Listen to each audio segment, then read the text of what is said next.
వెంటనే మా ఛానల్ని సబ్స్క్రైబ్ చేయండి.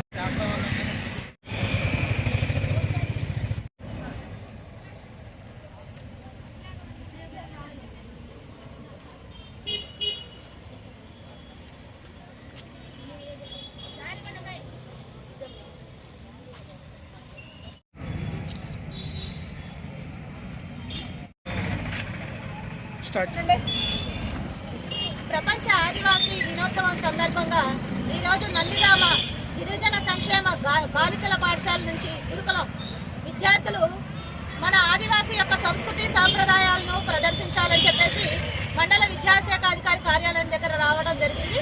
మేమందరం కూడా విద్యార్థులు అలాగే ఉపాధ్యాయులతో కూడా కలిపి ఒక ర్యాలీ నిర్వహించడం జరిగింది. ఈరోజు విద్యార్థులందరూ కూడా